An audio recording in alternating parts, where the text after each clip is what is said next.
नाज़िम झंडोमरी में पीटीआई पारां पुलिस हथिया मारिजी वियल हनीफ़ कातिया जे केस में इंसाफ़ लाइ एहतजाज कयो वियो आहे। वधीक रिपोर्ट करे रहियो आहे गुलज़ार अली लुंड।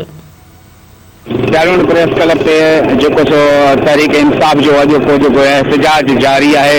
हनीफ़ कातिया जैके बेदर्दी से जेको है राहु की पुलिस पारा कत्ल किया वियो, उन हवाले से उनके इंसाफ ॾियारण लाइ तहरीक इंसाफ जो अॼोको एहतजाज जारी है।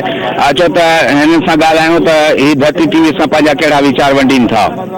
SHO इकबाल अब्बासी जे तशद्दुद में जेको मारिजी वियो उन्हनि जे वारसनि सां गॾु असीं हिते अॼु पाकिस्तान तहरीक इंसाफ प्लेटफॉर्म ता एहतजाज पिया कयूं।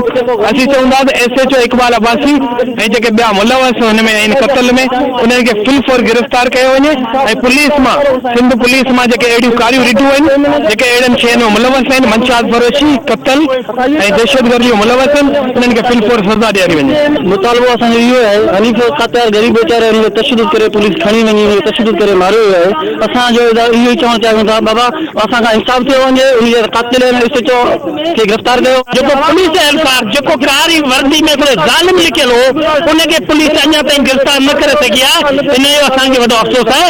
असांजो मुतालबो आहे त फौरन एहलकार पुलिस जेके मुलवस आहिनि उन्हनि खे गिरफ़्तार कयो वञे ऐं उन्हनि खे हथकड़ियूं लॻायूं वञनि। हीउ जेको एहतजाज असां अॼु करायो आहे इहो हनीफ़ कातिया सां जेको आहे सो ज़ुल्म कयो आहे, हुनखे थाणे में तशद्दुद करे क़त्ल कयो आहे ऐं जेका सिंध पुलिस आहे उन जा कातिल जेका आहिनि अञा ताईं गिरफ़्तार न करे सघी आहे।